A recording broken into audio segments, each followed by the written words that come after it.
voy con Daniel Marmolejo, el maestro Daniel Marmolejo, porque hablando de Elon Musk, hay que analizar la salida de Elon Musk, el dueño de Tesla, el dueño de SpaceX, de la propia red social X, que tanto ayudó a Donald Trump a regresar a la Casa Blanca, la salida de Elon Musk del equipo de Donald Trump.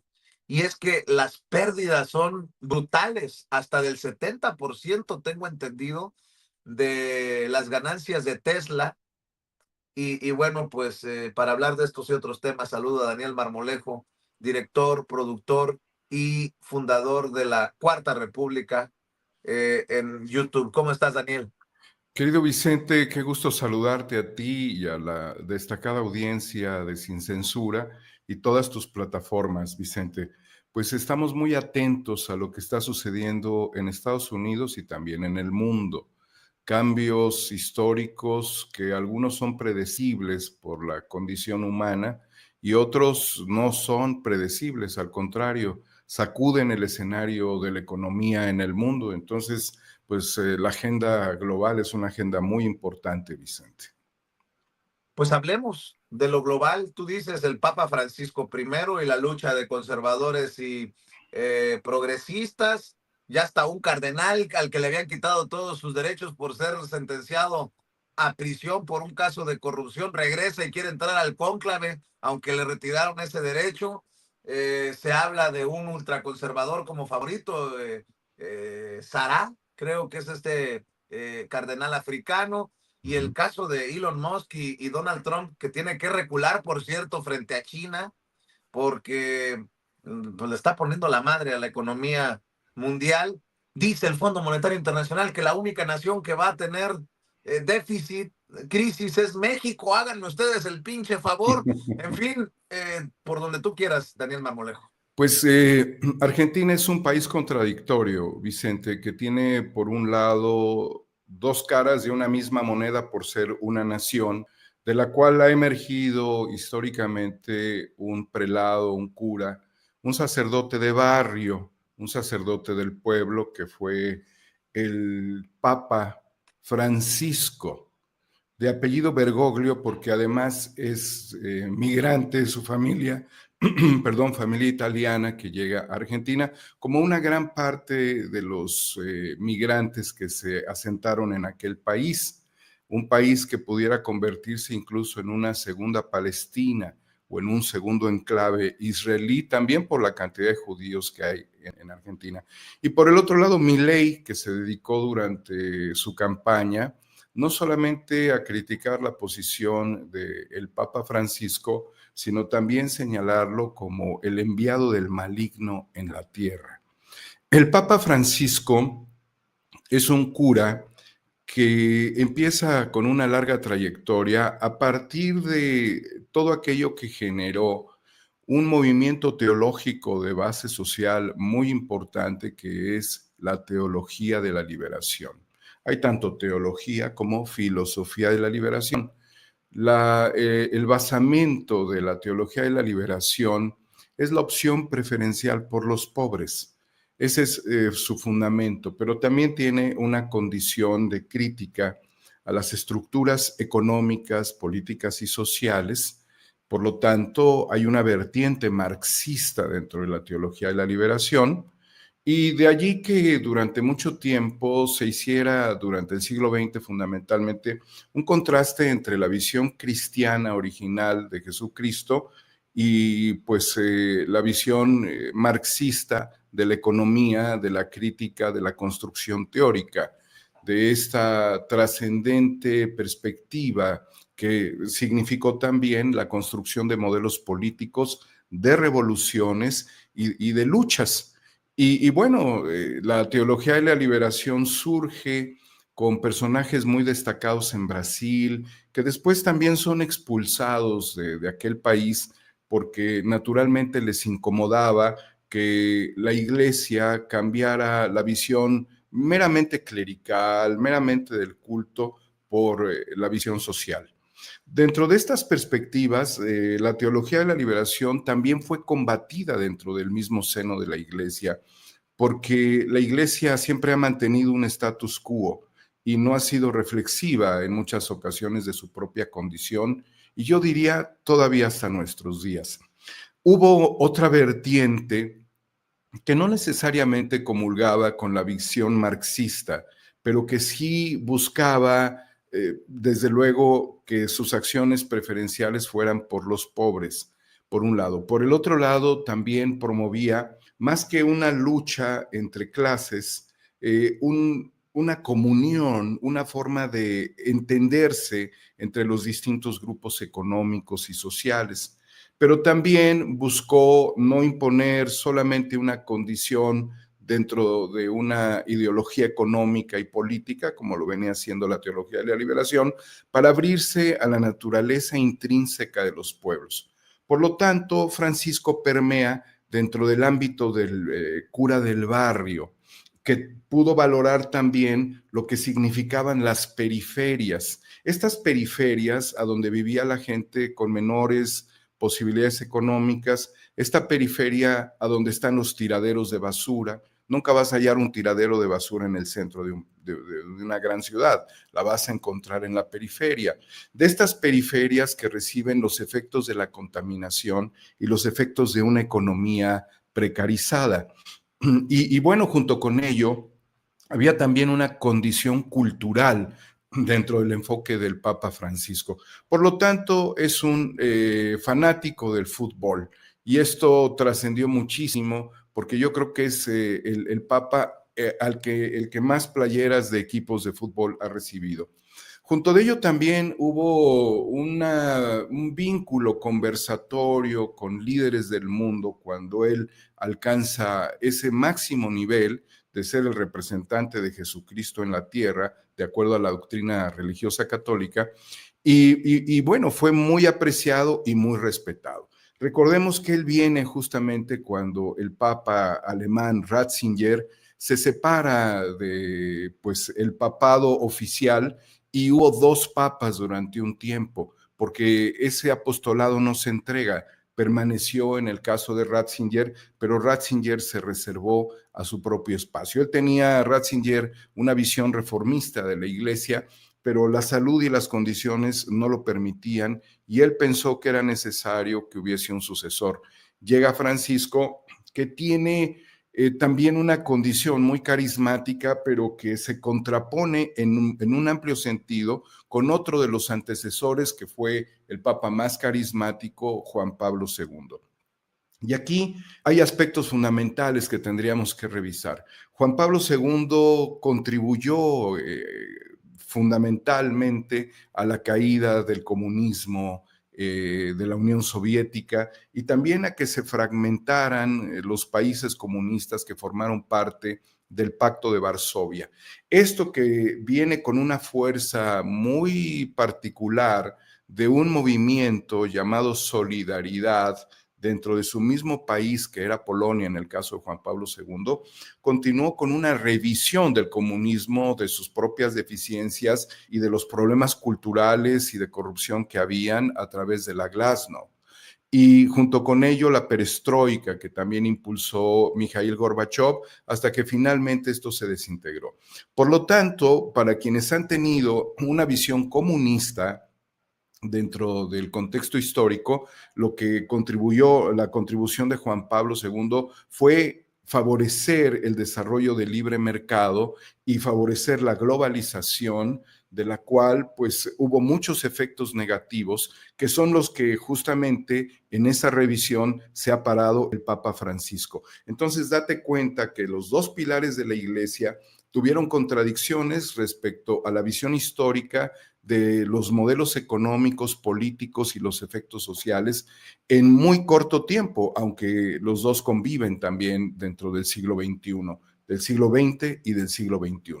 Entonces, Francisco es el papa del barrio, es el papa de la teología del pueblo, es el papa de las periferias y es el papa crítico del poder económico, del establishment, de esto que estamos viviendo, que ha sido la depredación política a través del sistema neoliberal, que se establece muy fuertemente tanto por el enfoque economicista de Milton Friedman, por las políticas que venían desde Nixon, pero que se profundizan con Ronald Reagan y con Margaret Thatcher, y que tenemos los efectos. Y Argentina ha sido un país sumamente maltratado y al borde de la destrucción por el modelo económico neoliberal.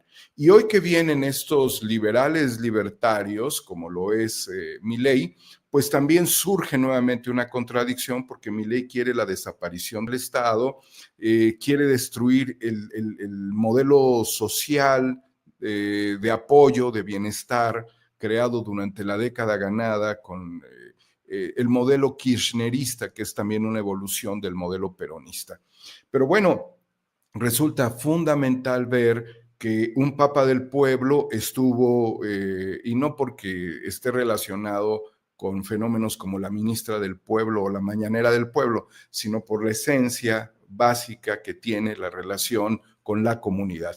Yo tuve la oportunidad de estar en algún momento, saber que él oficiaba misa en la catedral metropolitana de Buenos Aires, que era un hombre de muchísima llegada con la gente y que tristemente un líder político de Morena, Pedro Aces, en una reunión hace pocas semanas, diría yo, antes de que el Papa enfermara de gravedad y estuviera recluido, aparece en una foto viéndolo a él donde elimina a compañeras legisladoras y queda él como si fuese una relación directa con el Papa, lo cual demuestra que siempre se ha tratado de establecer una privatización de la relación con el poder clerical, con el poder de la Iglesia, y esto me parece uno de los grandes ridículos y absurdos que se han hecho en la política y en una fotografía, el vínculo con el Papa. Pues el Papa es un hombre de nuestro tiempo, Vicente, y como tú bien has señalado, representa un problema muy importante para la Iglesia, saber cuál es la línea que va a continuar, porque la Iglesia católica ha venido perdiendo fieles a lo largo de las últimas décadas. A pesar del impulso y del carisma de Juan Pablo II, ha habido otras tendencias de la población, ha crecido mucho el panislamismo musulmán, ha crecido mucho también el protestantismo, ha crecido también los librepensadores, los ateos. Entonces la iglesia tiene que replantearse si va a ser una iglesia con un carácter progresista, reformista, porque el Papa Francisco no tuvo problemas respecto a oficiar y a consagrar y a valorar y a ofrecer,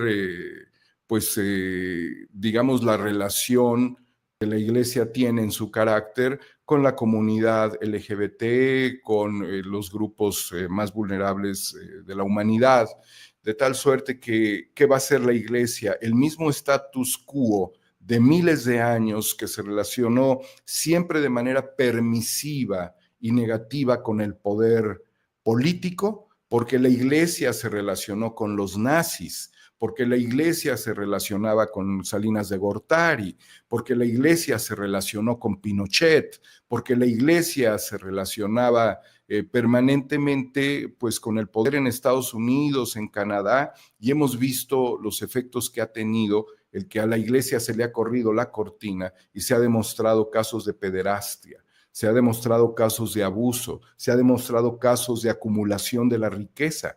Y muchos de los templos han permitido que los curas hayan acumulado riquezas ingentes que se pueden calcular en cientos o en miles de millones. El oro del mundo también está atrapado en los templos y la misión pastoral ha quedado secuestrada permanentemente por las ambiciones del poder y por el contubernio de la iglesia con el poder, y dentro de ello también con organizaciones criminales, porque la verdad es de que muchos narcotraficantes en México han ofrendado en favor de los templos de las comunidades, de los pueblos y de los ranchos donde importantes narcotraficantes han vivido, en favor de indulgencias. Entonces se han vendido indulgencias a delincuentes, a genocidas, a narcotraficantes, a violadores, a políticos corruptos, y ese papel es un papel que trató de confrontar en lo más posible el Papa Francisco. De ahí la trascendencia y la importancia que tiene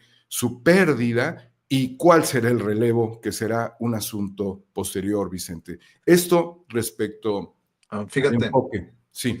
fíjate que estaba pensando en ti esta mañana cuando en el detector de mentiras hablan de campañas con inteligencia artificial que obviamente se desmienten a nombre de la presidenta Claudia Sheinbaum, con imágenes creadas de la presidenta Claudia Sheinbaum. Y recordaba aquellas pláticas cuando dirigiste Guerra Híbrida, de lo que venía, de cómo se ha ido, el tiempo te ha ido dando la razón por las campañas sucias de desinformación, abiertamente de mentiras en ocasiones, en redes sociales. Y bueno, la cereza del pastel, Daniel Marmolejo, que el gobierno de Donald Trump intente imponer su narrativa discriminatoria con los spots que están transmitiendo empresas televisoras como Televisa, que nos ha llevado a este debate de qué hacer. Y la presidenta ya ha dicho, regresen el artículo que se quitó de la ley en tiempos de Peña Nieto para prohibir a los gobiernos extranjeros que traigan su propaganda, aunque paguen en estas empresas con concesiones del Estado mexicano. Todo junto con pegado, no sé, pensaba en guerra híbrida y en todo esto que hemos por años, creo yo, aportado para las audiencias, Daniel Marmolejo. Así es, Vicente. El fenómeno de la guerra híbrida se vuelve multidimensional y alcanza un nivel muy crítico con la inteligencia artificial. De ahí también que haya una trascendencia respecto a una reforma o a una ley que se está promoviendo en este momento desde el seno de la Cámara de Diputados. Tuve la oportunidad de escuchar a la vicecoordinadora de Morena, Gabriela Jiménez, quien ha hecho una presentación en términos generales de lo que se pretendería con la inteligencia artificial. Recordarás también que promovimos el intento de una red social o una red humana que no se pudo consolidar. Y otros factores muy importantes que ahora incluso van hacia los microprocesadores. Pero estamos justamente en un debate de la humanidad respecto a si nos vamos a dejar gobernar por las fake news, nos vamos a dejar gobernar por la inteligencia artificial y si también, como tú lo señalas, vamos a aceptar que la nación vecina, que es la más poderosa del mundo, tenga una influencia en los medios de comunicación, que es una influencia cultural. Sobre algo que es muy grave, que es la estigmatización de la migración y la criminalización de los migrantes. Pues no sé las cifras, pero yo creo que el 99% y más de los migrantes en Estados Unidos forman parte de una fuerza que ha ayudado a la construcción del gran imperio norteamericano y de su economía, y hoy está en una crisis, y de ellos pues es un porcentaje mínimo el que puede ser delincuentes. De hecho, si tú analizas, por ejemplo, los casos del Unabomber en Estados Unidos, el caso de Timothy McVeigh en ese sentido, y el más reciente que fue el atentado contra Donald Trump, fueron propios norteamericanos quienes actuaron en una condición prácticamente de terrorismo de caza. Y no fueron ni siquiera los migrantes mexicanos ni latinoamericanos, sin descartar a las pandillas, sin descartar el narcomenudeo, sin descartar la violencia y algunos que son verdaderamente criminales muy peligrosos. Y en ese mismo sentido, Vicente, el narcotráfico es parte de una relación económica neoliberal con Estados Unidos, siendo el principal consumidor, el principal proveedor de armas, y ahora vienen con estas campañas a desacreditar a los migrantes mexicanos en Estados Unidos y a ponerlos en una condición de que no vengan porque los vamos a deportar. Bueno, pues ahí tienes en este momento cómo han caído los bancos en Estados Unidos, cómo ha caído la economía y los contenedores están atrapados en los puertos norteamericanos porque no tienen la capacidad hay un grave desempleo ya, hay problemas sistémicos con mercancías atoradas, compradores norteamericanos no tienen con qué pagar esos contenedores ni los aranceles, que son estos impuestos, están atorados literalmente, no tienen movilidad, mercancías sin beneficiarios, sin comercialización, desempleo. y criminalización. Entonces tienes toda una serie de fenómenos en donde el enemigo está afuera, es exógeno, y no donde el problema de Estados Unidos es un problema sistémico. Ahora bien, yo creo que se puede dar una terapia a los norteamericanos, hablo en buena lid, respecto a que en este fenómeno que se montó literalmente en el mundo y que ha afectado a todas estas empresas que se unieron en la toma de protesta de Donald Trump, y donde el primer afectado es Elon Musk y los inversionistas de Tesla, y los inversionistas de Starlink, con la ruptura que hizo Carlos Slim a nivel comercial, cuando lo señaló prácticamente de tener vínculos con el narcotráfico, y de toda esta fenomenología, ¿sí? México tiene un papel fundamental porque somos una región fundamental de la economía, y el desmontaje industrial no sucede de la noche a la mañana. Se enfrentan elecciones en Estados Unidos, ya están en la puerta de un proceso electoral interno. Hay una ruptura también ya muy directa entre demócratas. Ha salido pues el expresidente Barack Obama ya con la bandera de los demócratas, y si hace una reforma para la reelección Donald Trump, también beneficiaría a Obama. Entonces, ¿qué estarían esperando los capitales? Pues primero, que no se alargue mucho este proceso, porque Elon Musk es el primero que va a reventar de esta dirección que él tiene de innovación dentro de la administración pública. Se tendría que alejar literalmente de Donald Trump, porque está cometiendo errores capitales. Lo peor que puede hacer Elon Musk es destruir su propia marca, y desde el saludo alemán hasta el día de hoy, la empresa, como tú lo señalabas hace un momento, ha caído en un 71%.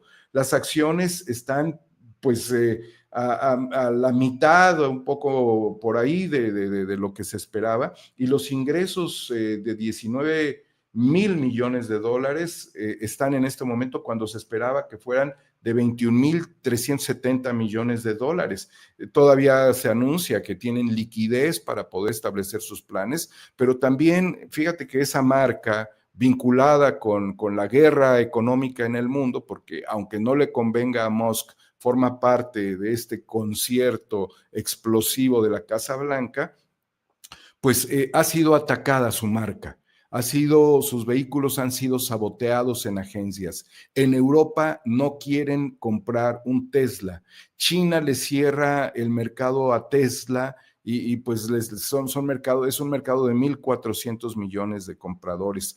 Por el otro lado, en Japón, aunque hay una pretensión en Corea de que se compren los productos norteamericanos, tienen una cultura también los países orientales, como para decir sí, pero no. Pues exhíbelos, pero culturalmente no vamos a actuar.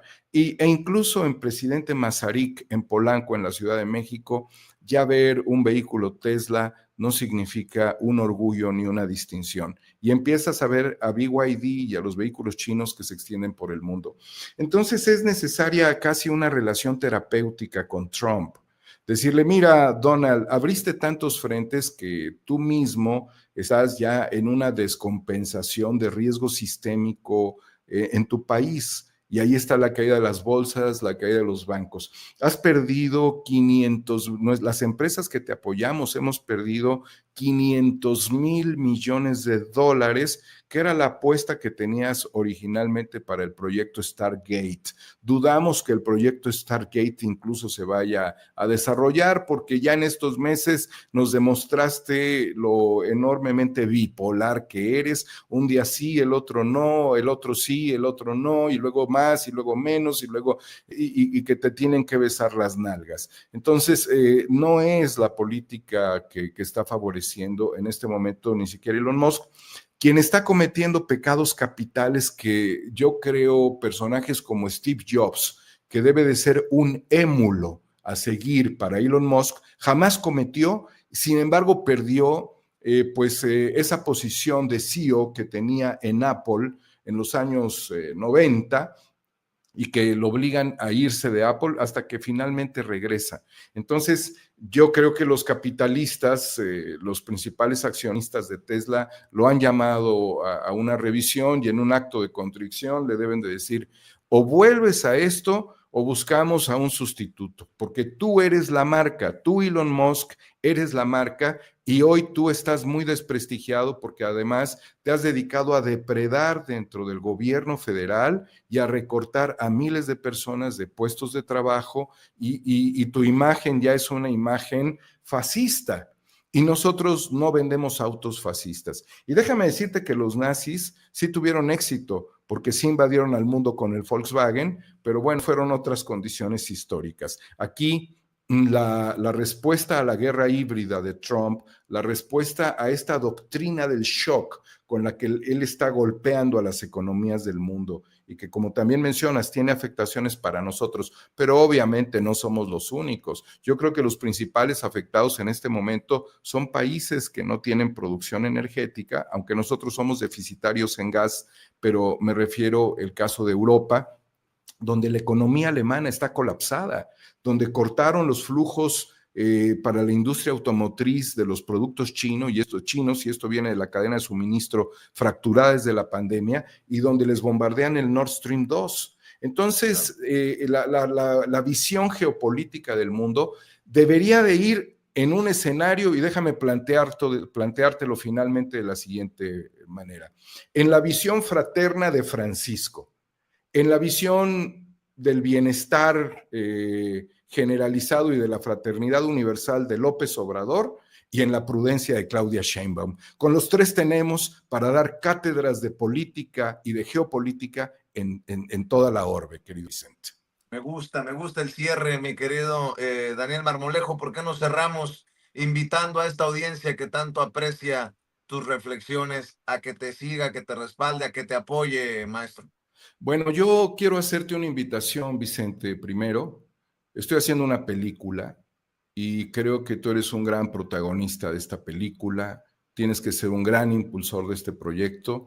Y pues es un proyecto donde tenemos el apoyo de nuestra querida amiga Rocío Ash, que ha sido una persona que además perdió su casa, y vamos a construir esta película o serie documental con el apoyo tuyo, con tu presencia, porque también es una forma de que esta historia, que es una historia muy trascendente, que hemos hecho con nuestro propio impulso, Vicente, con el apoyo de la gente únicamente, con grandes esfuerzos, con una gran apuesta solidaria, pueda concretarse en los próximos meses. Así es que, pues, yo te hago una invitación ahora a ti, a que te sumes a este proyecto cinematográfico que vamos a levantar con mucho entusiasmo y de lo cual, pues, en su momento hablaremos. También hay proyectos editoriales en los que estoy trabajando con mucho ahínco. Y por el otro lado, Vicente, pues agradecerte siempre el espacio, y yo quiero que me busquen aquí.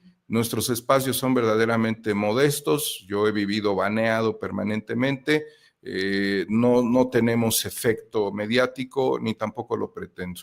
Búsquenos con nuestro amigo Vicente Serrano y con toda su gente en la plataforma, en las plataformas de Sin Censura. Aquí estaremos, Vicente, apoyándote, respaldándote y reconociendo la apertura histórica que tú le has dado a la comunicación libre como el viento, como es tu frase permanente. Te mando un abrazo, Daniel Marmolejo. Muchas gracias por tu generosidad y claro que sí, estamos más que puestos. Hasta pronto, Vicente. Buenas tardes. Buenas tardes. Gracias al querido Daniel Marmolejo hablando con nosotros sin censura.